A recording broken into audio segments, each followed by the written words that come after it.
enthralled presents The Midwives War, written by Chrissie Walsh and read by Julie Maisie. The moral right of the author has been asserted. This performance is owned by Boldwood. Chapter 1.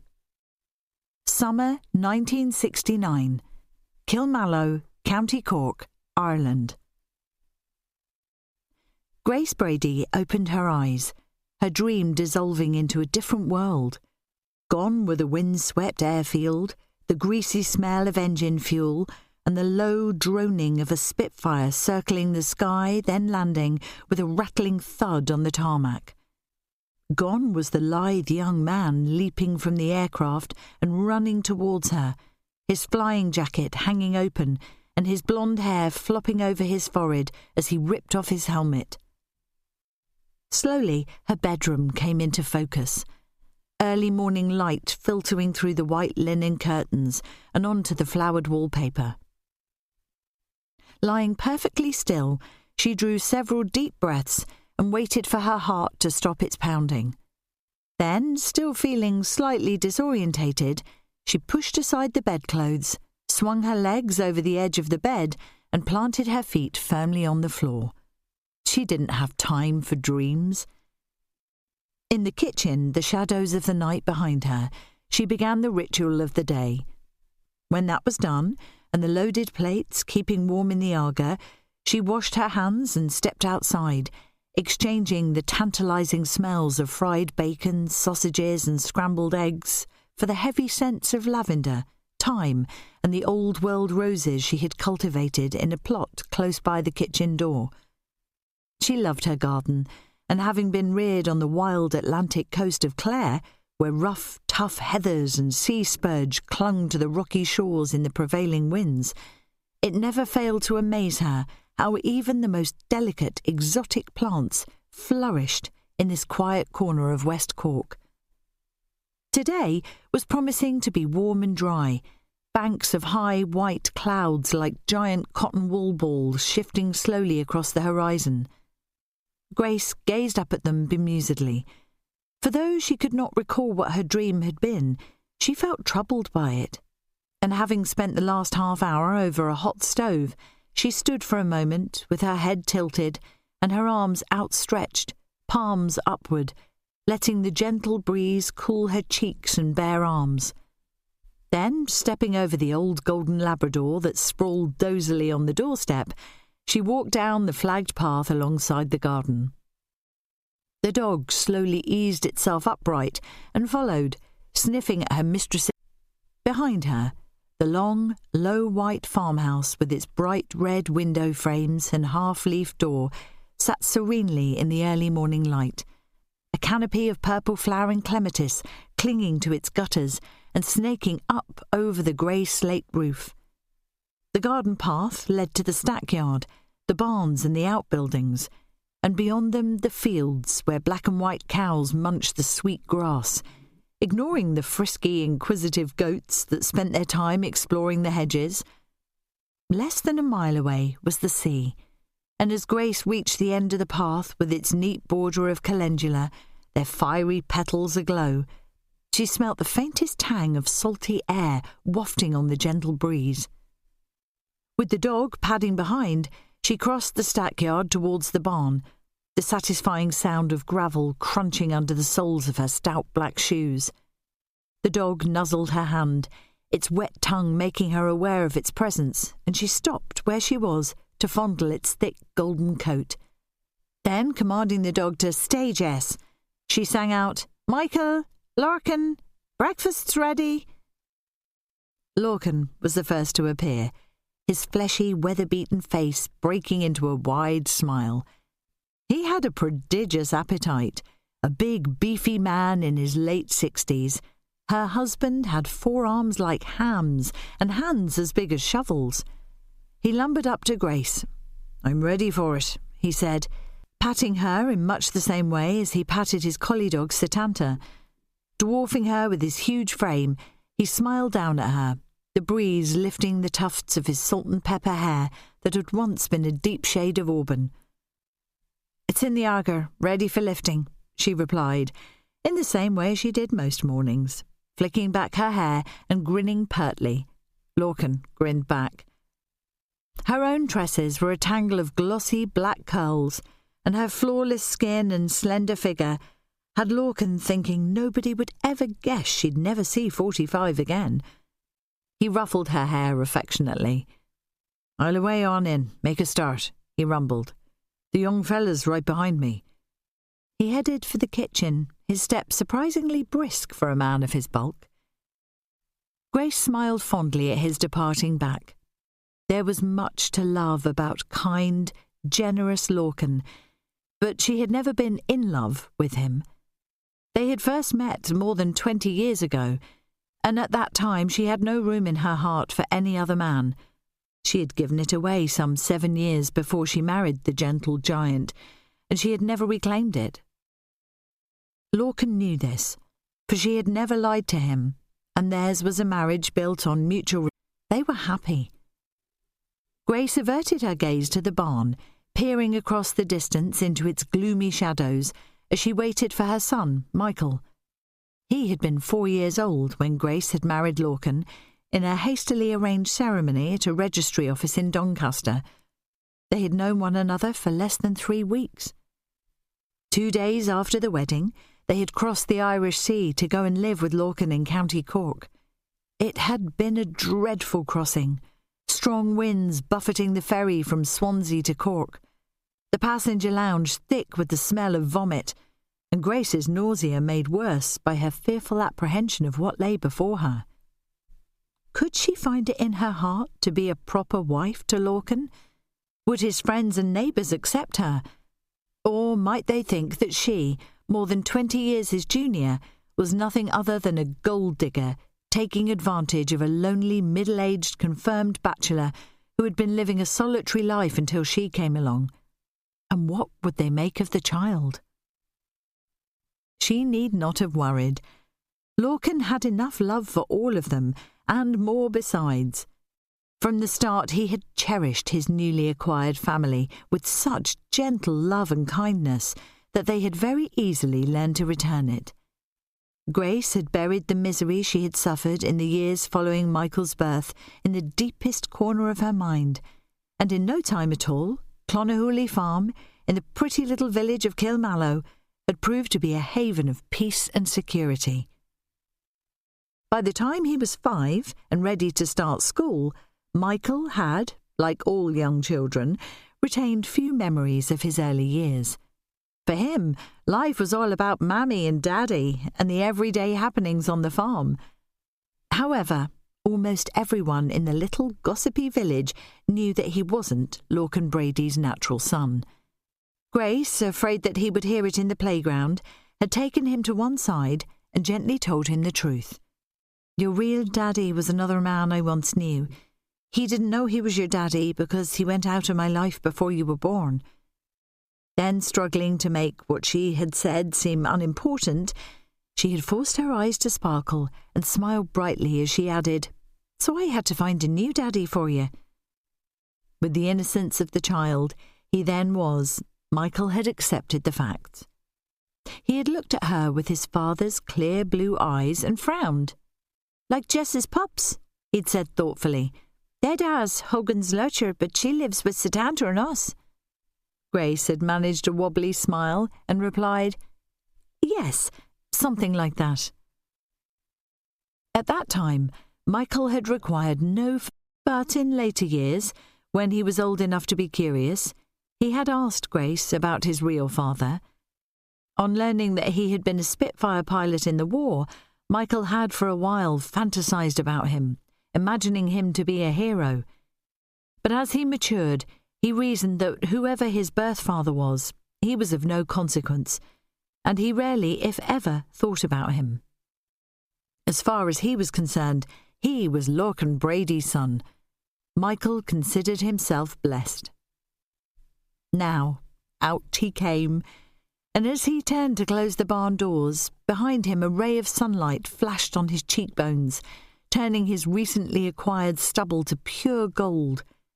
He strolled across the yard to where his mother stood.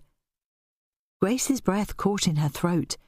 Her mind flipped back to another time and place. Last night's dream returning to haunt her. Yet again she saw the bleak airfield, heard the fading whine of propellers and smelled the petrol fumes as a tall young man sauntered across the airfield's tarmac, his stride long and self-assured. As he pulled off his helmet and goggles, his thick fair hair flopped over his brow above clear blue eyes and an aquiline nose. When he saw her, his smile quirked the corners of his full mouth, and when he reached her, he pulled her into his arms and kissed her. "Daydreaming again, Mum," Michael said, flinging his arm lightly around her shoulders. Grace jumped as though she had been stung. The vision disintegrated. She laughed to hide her embarrassment.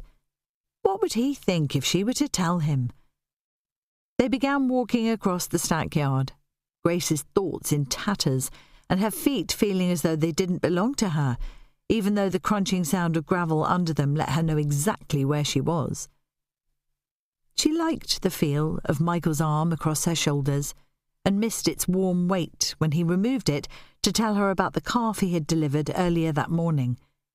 Gesticulating comically with both hands, his blue eyes sparkling, he gave her a blow-by-blow report. He was in his final year at University College Dublin, studying to be a vet and putting his skills into practice on his summer vacation. Still clinging to her memories, Grace was only half listening, and when they arrived at the path leading up to the house, she paused. "You go on ahead. I'll come in a minute," she said, reluctant to sit with them for the moment in case her eyes betrayed her.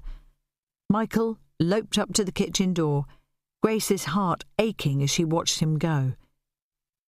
Then, fixing her eyes on the riot of purples, reds, yellows and greens, but not seeing them, she let her ghosts invade her mind. Once again, as in so many times in the past, she saw the face of her first true love. The scent of his cologne and the faint whiff of his tobacco tickled her nose. His lips were curved in that lovely crooked smile and his sharp blue eyes beckoning her to run to him. She felt as though she was floating. Then, like a dash of icy water thrown in her face, she recalled all that had happened afterwards. She shook her head impatiently, screwing her eyes tight shut. When she opened them, her imagining seemed as insubstantial as cobwebs. "What am I thinking?" she chastised herself. "After all these years and at my age, I should know better." But she knew in her heart that it wouldn't be the last time she'd harbour such thoughts, for the older Michael got, the more he reminded her of his father. Now, at 25 years of age, he looked like him, walked like him, laughed like him, and was blessed with the same forceful personality. Having him at home was a daily reminder of all that she had lost. Had Michael been aware of his mother's feelings or known just how much he resembled his father, he would have been surprised and somewhat shocked. He knew next to nothing about him, hadn't wanted to know, and was ignorant of the fact that his mother had given him the latter part of his father's surname to keep the memory alive. She never talked about him, and Michael never asked. Grace wiped her cheeks with the palms of her hands and fingered tendrils of hair back behind her ears. Then she gazed up at the white, puffy clouds moving slowly across the heavens. In amongst them was a patch of clear blue sky. She smiled at it, then turned and went indoors. Chapter 2. Summer 1969. Lower Melton, Yorkshire, England. Sarah Carmichael flicked the right-hand indicator of her daffodil yellow Beetle and then slowed to a halt. As she waited for a gap in the stream of oncoming traffic, her fingers impatiently drummed the steering wheel, irritation coupled with a hefty dose of guilt. It was 5 days since she'd last visited her father. Behind her, the driver of a silver Ford Capri blared his horn. Irritation turning to rage, she leapt out into the road and after marching a few paces to the rear, she banged on the Capri driver's window. Startled, he lowered it. "Why don't I sit here and blow your horn while you drive my car?" she snapped, her blue eyes flashing dangerously. "Or didn't it occur to you that I'd get out of your way?" She ran back to her car, leaving the Capri driver with his mouth hanging open. At the first gap in the traffic, she swung the Beetle across the road and in between the gateposts of Manor Court. A few jerky manoeuvres squeezed the Beetle into a space marked "Residents, Visitors Only." Lousy punctuation, she thought, not for the first time, as she gathered her bags from the passenger seat. Out of the car, she hurried to the main door of the complex of the nursing home, the cloying smell of antiseptic, air freshener and sickness meeting her in the foyer. It caught in the back of her throat, cruelly reminding her that although Manor Court outwardly resembled a five-star hotel, it was actually home to the dying. Her dad called it the Last Chance Saloon. She walked down a brightly lit corridor with doors on either side, the spiky heels of her knee-high boots sinking into the thick pile of the maroon and gold carpet. In between each door, side tables displayed vases of flowers, pot plants and photographs, and from behind the closed doors she could hear the sound of music and laughter from televisions or radios, their volume turned up too high. A turn to the right along a shorter corridor brought her to her father's suite. She still hadn't come to terms with the idea of her father choosing to live in Manor Court rather than the fine Victorian house that had been their family home up until 3 months ago. Now it was rented out to an American academic who was currently attached to the university in Sheffield. Sarah had been furious when she learned that her father had made these arrangements. That he hadn't discussed it with her still hurt, even though he had told her she, and his concern for her, was the reason behind his decision. Outside his suite, she swallowed her distaste for this opulent death house, as she thought of it, and pasting a smile on her face, she tapped the door, then opened it. As she stepped inside, the light, airy room that smelt of her father's aftershave, and a smell that was his alone, her irritation dissipated, and her lips curved in a genuine smile. She loved him dearly, and he had enough to contend with without her behaving like a sulky teenager because he had gone against her wishes. Richard Carmichael was sitting in a chair facing the window that looked out onto a patch of grass and a scrappy border of marigolds. Spots of yellow, the only bright colour in the otherwise bland garden. Sarah thought of the verdant lawns and the multitude of flowering plants and shrubs her mother had lovingly planted and tended in their garden at home. He should have been sitting looking at them, she thought. The top of Richard's head was just visible above the chair back, his blonde hair thinning at the crown. She smiled sadly, recalling the days when it had been thick and glossy. "Hi, Dad, I'm back," she called out, making an effort to stem the tremor in her voice. He peered round the side of the chair, blinking sleep from his eyes and grimacing with discomfort as he strained to see her. Then his face lit up, and he swung the chair round with alacrity as she hurried over to him. "Well, did you have a good trip? What was the weather like in Spain? A damned sight better than it has been here, I imagine." Sarah dropped her bags, and placing the palms of her hands on each of his leathery cheeks, she kissed him on his forehead. He put his arms round her waist, holding her close in a twig-like embrace, the knobs of his wrists and elbows pressing through her thin white shirt. Tears sprang to her eyes.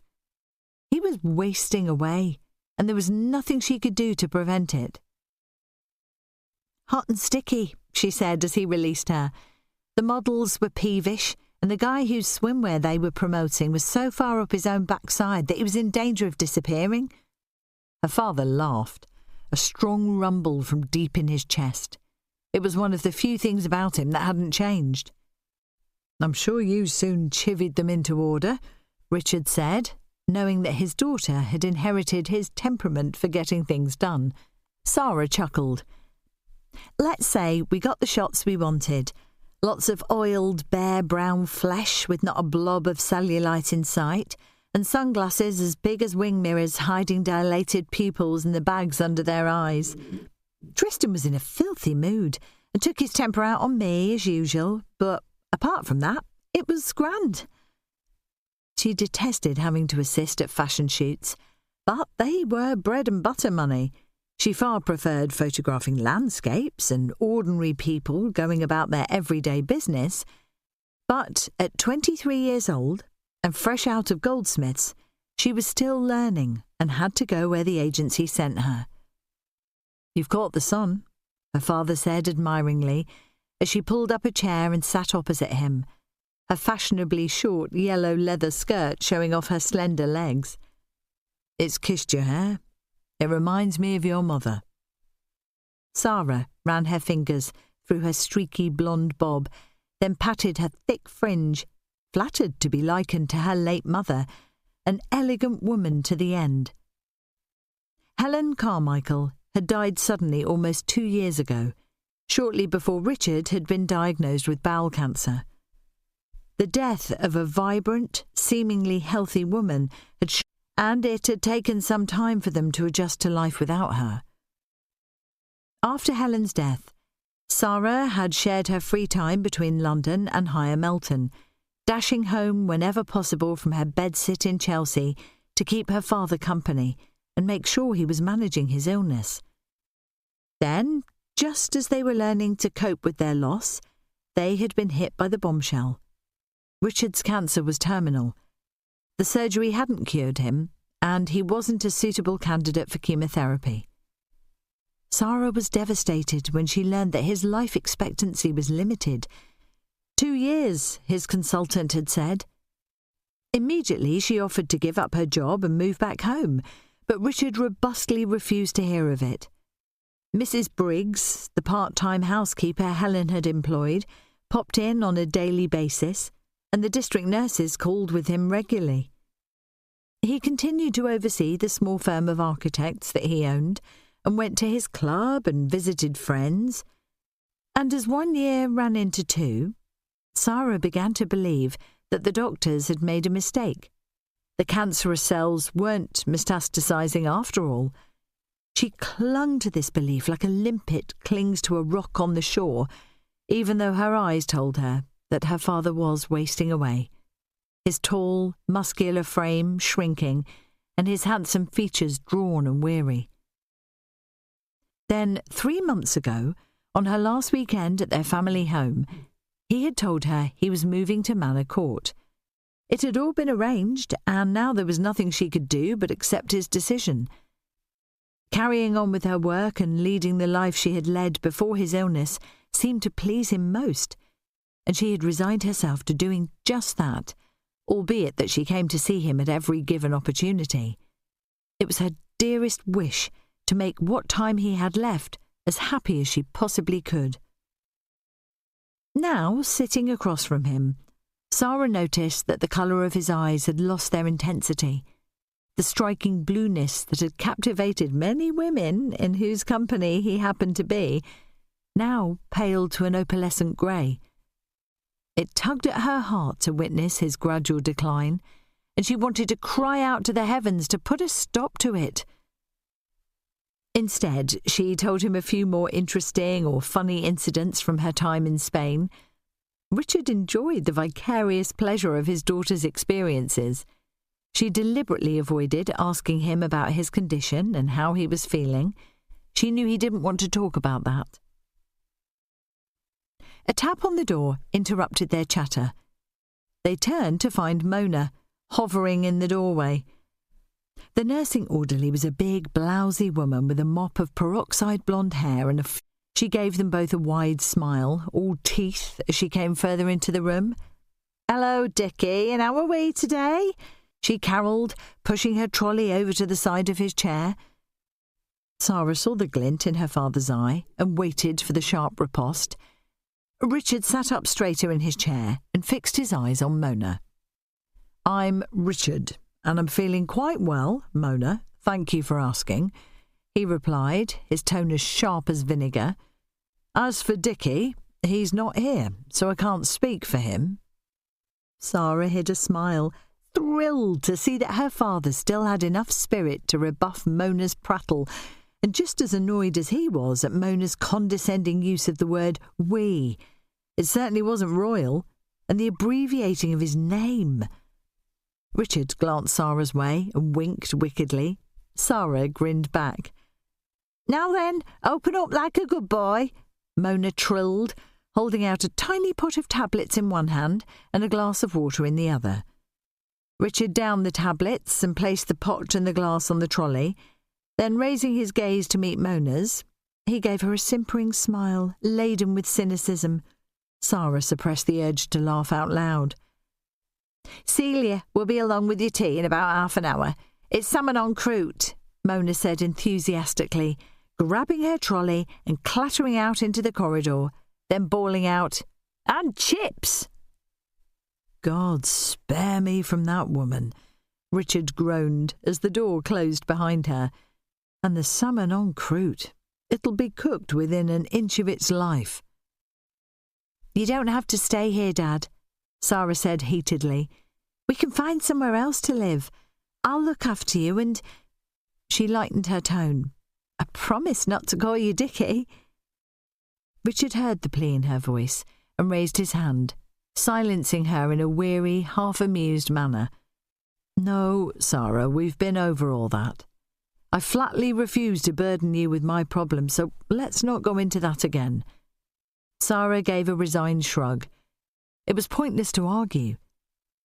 "I know you mean well," Richard continued, "but I'm in the right place, for now.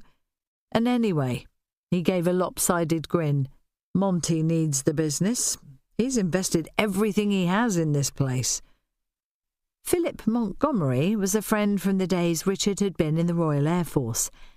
They had belonged to the same squadron, flying Spitfires. They had fought a war together and survived. Sarah suspected that Philip had been very instrumental in persuading her father to move into Manor Court. They carried on talking about this and that, both of them avoiding the reason why they, until the rattle of crockery and tuneless singing signalled the arrival of Celia and the tea trolley. Sarah glanced at her watch. 5:15. Why did they have to serve the evening meal so ridiculously early? They had always had it at 7 when they were at home.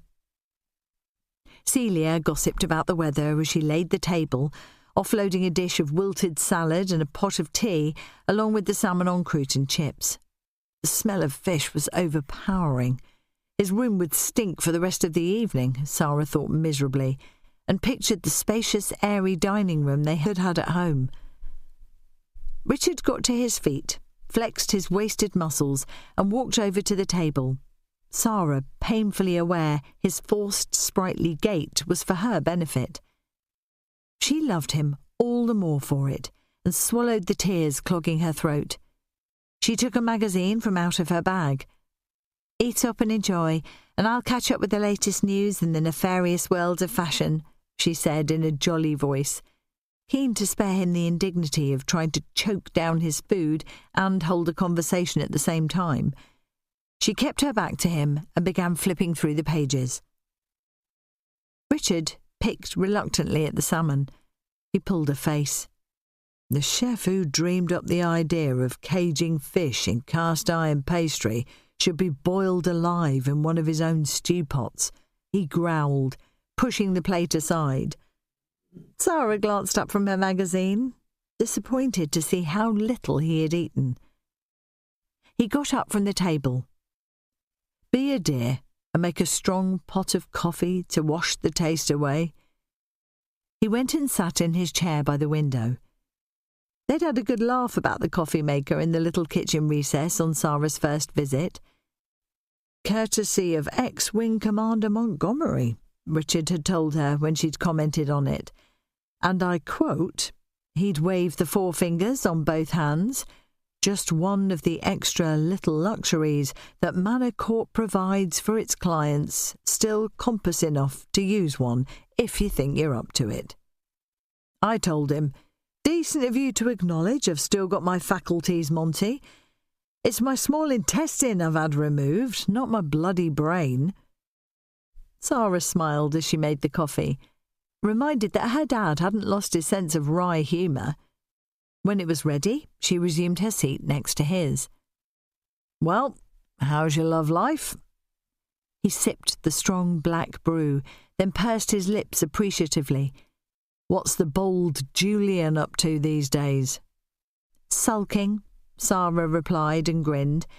"He was furious when I accepted. He's jealous of Tristan. He thinks I'm having some mad, passionate affair every time I go off on a trip, even when it's only for one night and somewhere as unglamorous as Brighton or Skegness." "He seems like a bit of a control freak. I'd ditch him if I were you." "I most likely will," Sarah said thoughtfully. "He was fun at first. I thought he was my type, what with both of us liking the same things, going to art galleries, the theatre, and taking walks in the countryside. Turns out he was just pretending. Now all he wants to do is keep me a prisoner in his place or mine. He doesn't like my friends, and I don't like his. Not that we see them anymore." She gave a careless shrug. "I've come to the conclusion that he's not the love of my life." "Good for you," Richard chortled. "He sounds positively horrendous." Sarah smiled a sad little smile. "He does, doesn't he?" She laughed softly. "I'm clearly not a very good judge of character, unlike you. You chose Mum." Her features softened as fond memories rose to the surface of her mind. "It wasn't a matter of choosing. It was more a case of having to," Richard said. Sarah's thoughts, still clouded with dreams of finding a perfect mate, she ignored the remark. "I'd like to fall head over heels in love with someone who'll make me as happy as you and Mum were. Yours was a wonderful marriage, wasn't it?" Richard didn't reply immediately. He was gazing pensively into the space above Sarah's head, a glimmer of a smile curving his lips. She presumed he was remembering his love for Helen, and was surprised and disappointed when he did answer. He jutted his lips and nodded. "I suppose you might say that. Your mother and I rubbed along very nicely," he said, his tone matter of fact, and his gaze fixed on the neat square of garden to avoid meeting her eyes. "You make it sound like a marriage of convenience." Sarah's tone was sharper than she intended. Richard's smile was almost apologetic. "In a way, I suppose it was. You might say we rescued each other from the stormy seas that we were floundering in at that time. She needed me and I needed her, and when extenuating circumstances intervened, we decided to make a go of it." He fiddled with the frayed cuff of his sweater, his bony wrist and hand protruding from the baggy sleeve like an ancient carving of a reptilian form. "But where was the romance?" Sarah asked accusingly. "I've always imagined that you fell head over heels in love. I thought Mum was the love." "She was, eventually." Richard shifted uncomfortably in his ergonomic chair. It was clearly failing to provide the ease that the manufacturer had promised, and that her father was now looking for. He twisted his wasted frame so that he was looking directly at his daughter. "We grew on one another," he said, the corners of his mouth twitching into a fond little smile.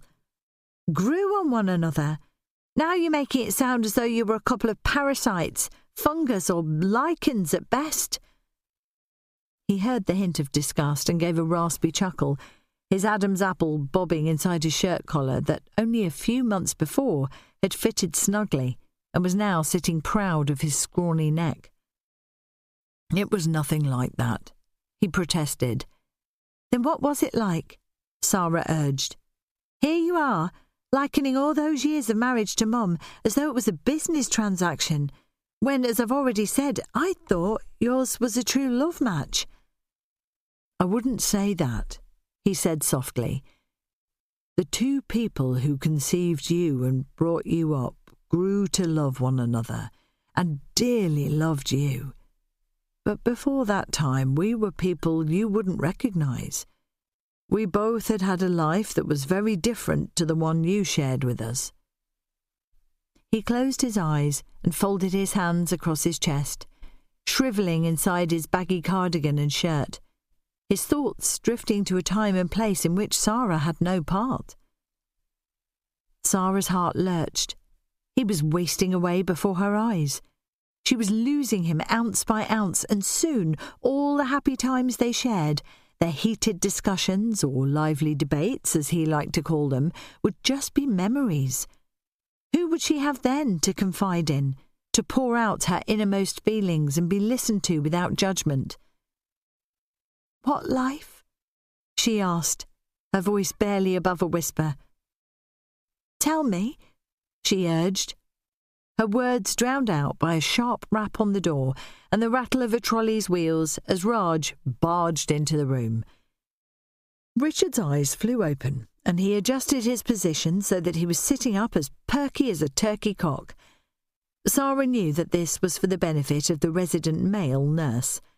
Her father was always loath to let Raj think he wasn't in good form, couldn't stand the fuss. "Good evening, Mr. Carmichael."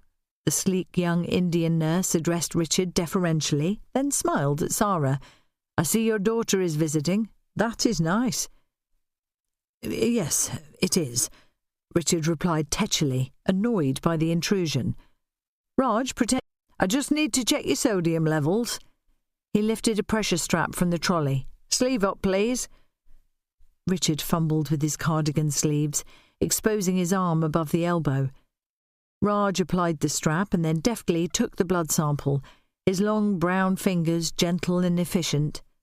"What about your stoma bag, sir? Do you want help changing it?" Richard shook his head irritably.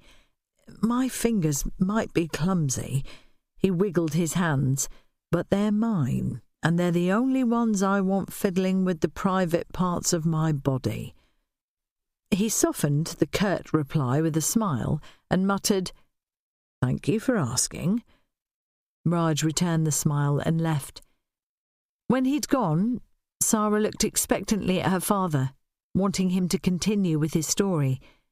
But seeing how weary and diminished he looked, she changed her mind. She'd leave it until tomorrow. She stood to stoop over him, kissed his cheek and ruffled his hair. "See you tomorrow, Dad. Same time, same place, eh? I love you." After Sarah had left, Richard sat staring out at the darkening garden and listening to the faint rumble of passing traffic. Bands of light from nearby windows and distant street lamps broke the shadows, the sickly yellow glow matching his mood. He thought about what he had been going to tell her and what her reaction might have been had Raj not interrupted. Did she need to know? He wasn't sure, and he cringed inwardly when he thought about how it might affect her. She might find it hard to forgive him for destroying her romantic illusions. He was still lost in thought when Raj returned to give him his shower and help him into his pyjamas. Alone once more, he took a small wooden box from his bedside cabinet, then climbed into bed. Resting the box on his lap, he lifted the lid. Inside were his cap badge and buttons from his RAF uniform, his war medals, a small tin containing a lock of Sarah's baby hair, and an enamelled brooch. On top of these were a few old photographs from his days in the squadron, photographs of Spitfires, airfields, drinking sessions in the mess, and the smiling faces of friends who had made the ultimate sacrifice. There he was, arms slung about the shoulders of his fellow pilots, grinning for all he was worth. He'd been tall and muscular then, his leather flying jacket adding to his bulk, and his thick fair hair flopping into sharp blue eyes that sparkled with the thrill of a dangerous and exciting life. The corner of his mouth twitched miserably as he gazed at the laughing faces of Bill Rigsby and Riggs and Heppy hadn't made it back. They'd been lost over the English Channel, courtesy of Adolf Hitler and a swarm of Heinkels.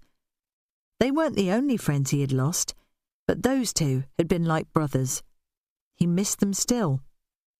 The old familiar feeling of guilt at having survived made him clench his teeth. "I'll be joining you soon, lads," he said under his breath, as he put the photographs to one side. Their deaths had changed the way he felt about the war and about himself. Losing them had caused him to make the most foolish decision of his life. With fingers that trembled, he lifted the photograph that was the most precious of them all. It was creased and fraying at the edges. It had been slipped in and out of a breast pocket and kissed too often. Richard's eyes moistened as he gazed at it. The young woman who gazed back at him through luminous grey eyes had a tangle of black curly hair surrounding a beautifully sculpted face. There was something wild and ethereal about her that always made him think of magical creatures that inhabited dark forests. That had been his impression of Grace Murphy on the night they had first met, and it lingered now as he lovingly traced his fingertip over the curve of her cheeks and lips. His heart ached with regret. Holding the photograph in one hand and delving into the box with the other, his fingers clasped the enamelled brooch. Withdrawing it, he rubbed his thumb gently over the familiar contours of its embossed surface before placing it and the photograph side by side, marrying them together. The beautifully crafted brooch was shaped like a cumulonimbus cloud, its outer edges enamelled iridescent white, and in its centre a Spitfire flying in a patch of clear blue sky. Richard gazed at them for some time, his thoughts apprehensive. Then he placed them and the other photographs back in the box. Tomorrow, if Sarah pursued their unfinished conversation and his nerves didn't fail him, he'd take them out again. Driving back to the bed and breakfast accommodation she used for her overnight stays, Sarah mulled over what her father had told her. Phrases such as "we rescued one another" and "decided to make a go of it," and the worrying "we grew on one another" tumbled through her mind. What did they really mean? She tried to imagine what her father and mother had been like when they were young and single, but the pictures she conjured were from a time when she was perhaps 6 or 7. How different had they been before she was born, she wondered, and what was the extenuating circumstance that had brought them together? Showered and changed, she went to Lower Melton, a little Italian place on the same street as the B&B. As she pushed open the door, the strong, sweet smell of rich bolognese hit her nose and her belly rumbled. Almost delirious with hunger, she found a table by the window. Bon Italia was a family-run business, 3 generations of Chiodos feeding the busy evening diners. Papa Chiodo bawling orders from the kitchen where his wife sweated over pans and pots, and 2 sons and a daughter scurrying between kitchen and tables. From behind the till on the counter, Grandmother Chiodo sat like the mistress of all she surveyed. Her eyes 2 limpid chocolate drops, and her wrinkled cheeks old wineskin sacks. Munching on a delicious plateful of gnocchi and watching their teamwork, Sarah felt a sudden pang of regret. She had no siblings, and before long she would have no parents. Soon she would be alone in the world. The gnocchi lost its taste, and the wine soured on her tongue. One of the Chiodo sons, Enrico, a handsome, swarthy lad, was approaching Sarah's table, no doubt to offer her dessert, when his sister, Carmelita, caught his arm and whispered something in his ear.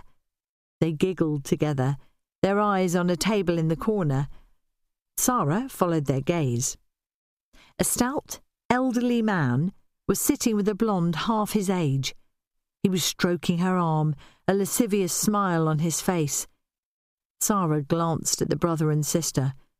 Enrico rolled his eyes, then placed his lips to Carmelita's ear.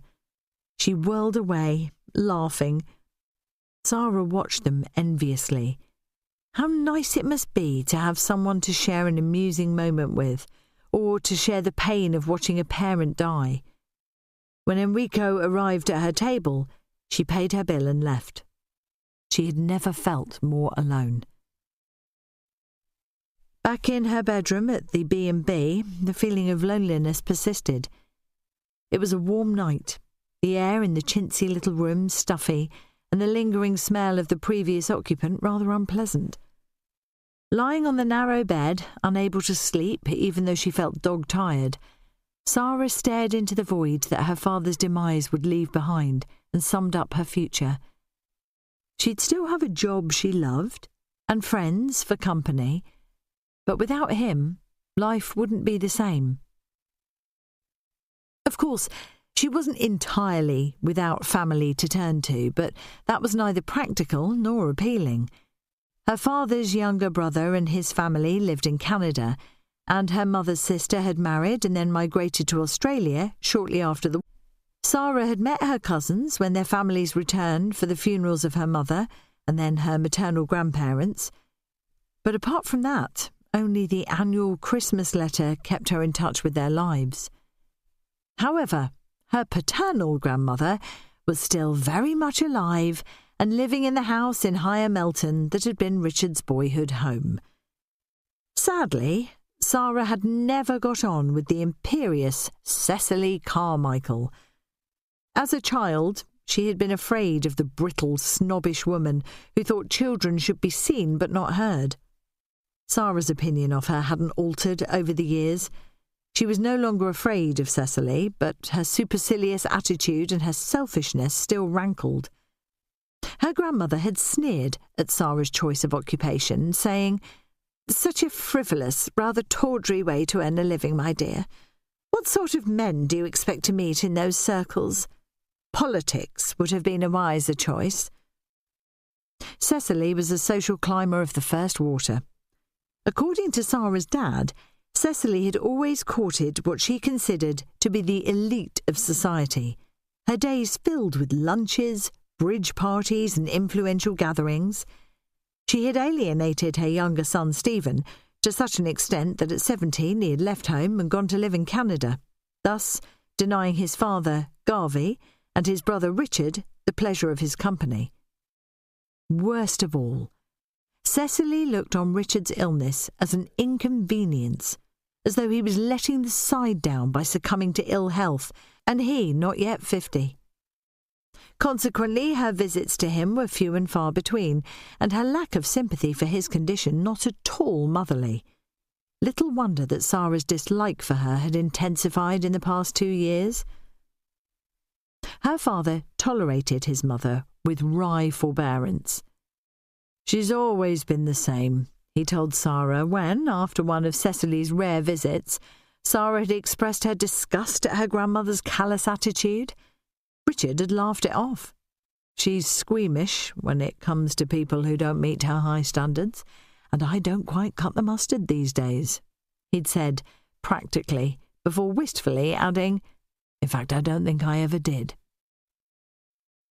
Sleep still evading her, Sarah climbed out of bed and poured a glass of water from the bottle she'd bought before setting out on her journey from London.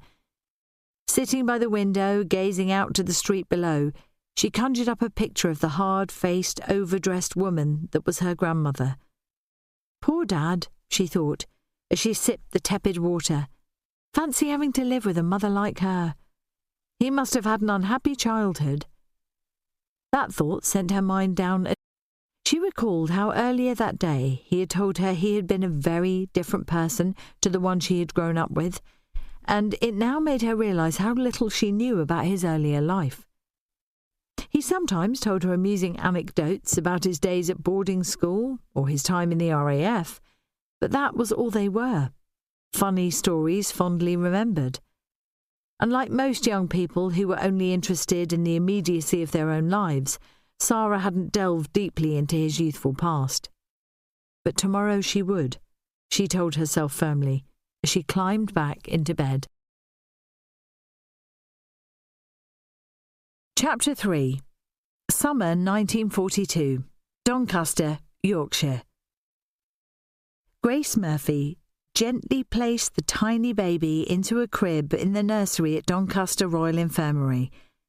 3 days old and weighing less than 2 bags of sugar, the poor little mite gazed up at her with round blue eyes. He was a pale, sickly little thing, and her heart ached for him. He had been placed in an incubator at birth, his tiny lungs clogged with mucus. But today, the doctor had declared his breathing was stable, and he'd been brought to the nursery. Even so, Grace still worried for him and paid him particular attention. It was imperative that he survived. 3 weeks ago, his mother had lost her husband. His ship had been in a convoy sailing from Iceland to Murmansk, taking tanks for the Russians, when a German U-boat had torpedoed it.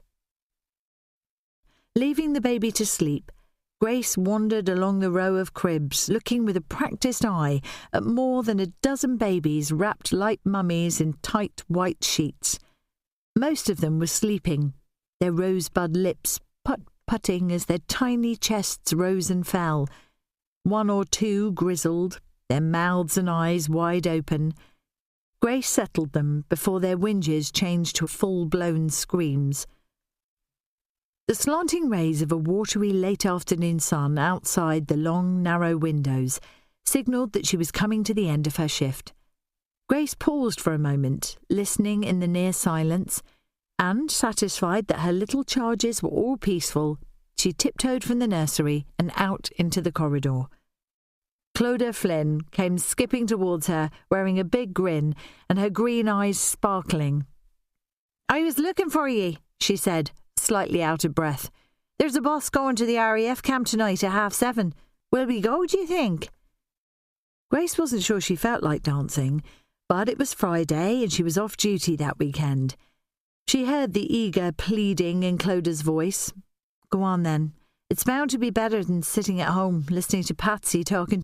Clodagh giggled and rolled her eyes. The home Grace referred to was the little terrace house she and Clodagh shared with Patsy O'Grady. The girls had first met when they were training to be nurses at the Rotunda Hospital in Dublin. Each of them far from home for the first time. Grace from County Clare, Clodagh from County Cork, and Patsy from County Kerry. They had somehow gelled and stuck together through thick and thin, although they had very different personalities. Grace was sensible and bookish, her thoughtful dedication a calming influence on the impulsive, dizzy Clodagh, and her patience and kindness boosted Patsy's confidence no end, for the poor girl was afraid of her own shadow.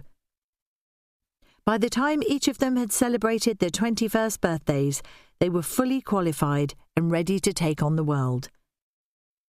Britain had been at war with Germany for almost 2 years when Grace had announced that she was going to London. Bearing in mind that a country at war needed nurses more than ever, and in answer to her calling and a yearning to widen her horizons, she had made up her mind to go where she thought she might be most needed. At that time, it seemed the right thing to do. Clodagh had jumped at the idea, and Patsy, reluctant to be parted from her friends, had hesitantly agreed to go with them. Sadly, London had been a crushing disappointment. St. Stephen's Hospital had none of the camaraderie that they had shared in the Rotunda, and being new recruits, and Irish, they were given all the worst jobs and little respect. Grace detested the cold, unfriendly face of the city, and Clodagh rebelled at the strict regime in the nurses' home. The frequent bombing raids didn't help matters either. Whenever they were walking to and from the hospital and the siren sounded the alarm, Patsy had had hysterics as they rushed for the nearest air raid shelter or down into the underground. Try though they did, none of them felt settled or truly appreciated.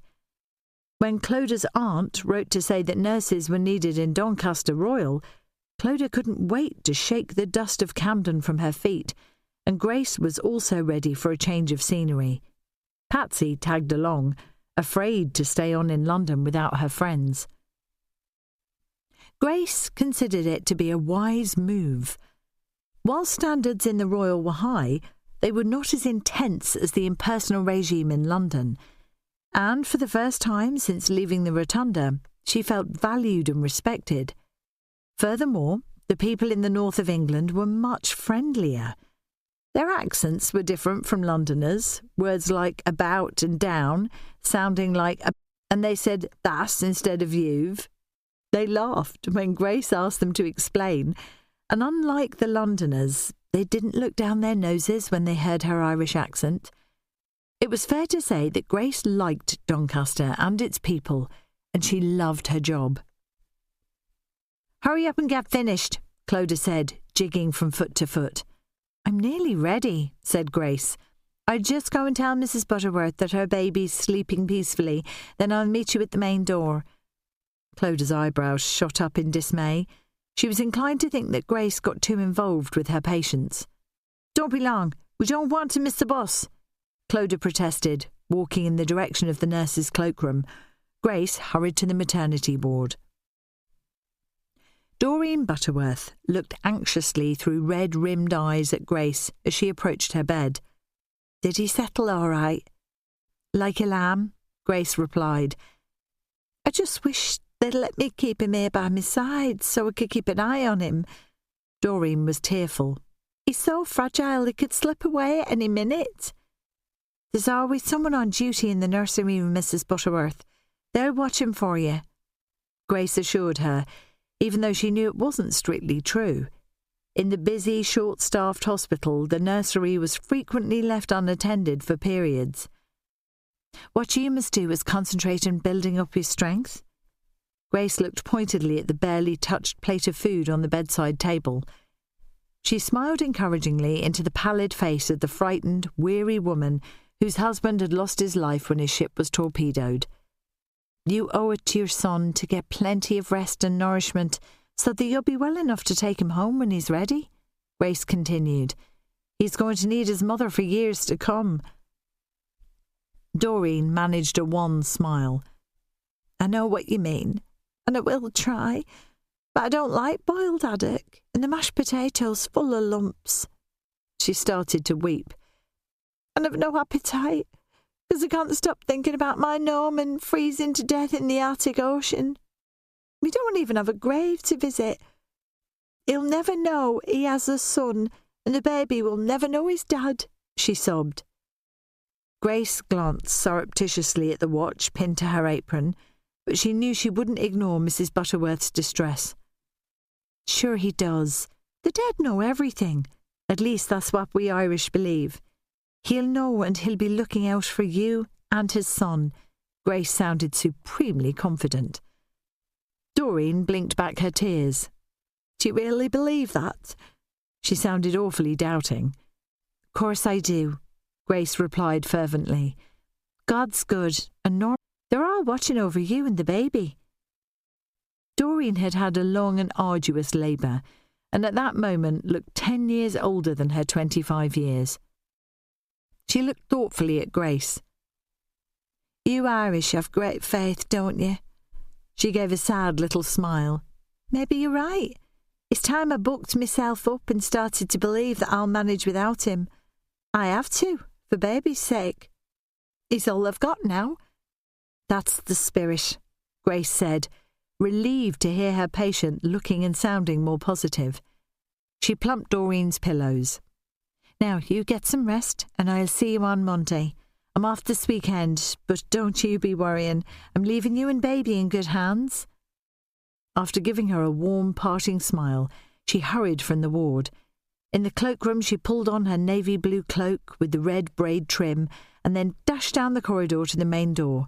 Clodagh would be on pins. "You've been ages," her friend said accusingly. "What kept you?" Grace told her how miserable Mrs. Butterworth was, and that she had wanted to give the poor woman assurance that things would be all right. "I couldn't bear to leave her in that state," she explained. "Your trouble is you care too much," Clodagh complained, as they hurried across the hospital forecourt and out into Thorne Road. "It's our job to care," Grace replied snappily. "She's just lost her husband, and the baby's so weak he might not pull through. It breaks my heart to think that she could lose him as well." "That's what you get for being a nurse," Clodagh panted dispassionately, for by now they were almost running down Zetland Road. The girls had squealed with delight when they learned they weren't being accommodated in the nurse's home, but in a house bequeathed to the hospital by a deceased doctor, and they'd had a good laugh when they were told the address, St. Patrick's Road. We can't seem to get away from Ireland, can we? Grace had commented as they walked to the house for the first time, noticing the street leading to it was called Plunkett Road. We've got the blessed Oliver and St. Paddy to look out for us right on our doorstep. As long as they keep Oliver's head in Drogheda, Clodagh had said, giving a mock shiver as she referred to the head of the saint that was kept in a museum in the Irish town. I wouldn't like to meet her when I'm coming home late at night. Oh, that's a horrible thought, Patsy had squeaked, before piously adding, and ye shouldn't be making fun of the blessed saint. The house in St. Patrick's Road was drably decorated and furnished with a mishmash of old furniture, but they each had their own bedroom. Grace and Clodagh in the ones overlooking the street, and Patsy choosing the box room at the back of the house. It'll be cosier and easier to make, she had said innocently. Hello, we're home, Clodagh shouted as she and Grace entered the lobby. Patsy was at home today, having just completed a week on night duty. Wiping her hands on a tea towel, she bustled from the kitchen like a mother hen. I've made a mince and tatty pie, and I'm just about to open a tin of peas to go with it, she said, her plain, round face glowing from the exertion of her labours. Small and dumpy, she looked nothing like her companions. Her straight brown hair was parted severely down the centre and fastened neatly in a little bun at the nape of her neck, and her sensible tweed skirt and prim blouse with its Peter Pan collar made her look quite matronly for all she was the youngest. Clodagh was tall and skinny, all arms and legs, with a mop of vivid red hair that accentuated her narrow green eyes and freckled face, causing her to complain that she looked like a matchstick. Grace, on the other hand, although not much taller than Patsy, was slender and shapely, her extremely pretty features and opalescent grey eyes surrounded by a tangle of glossy black curls. You're an angel, Grace said, sniffing the tantalising aroma and slipping off her cloak. It smells lovely, and I'm starving. Still wearing their uniforms, Grace and Clodagh tucked into the pie and talked about what they might wear for the dance.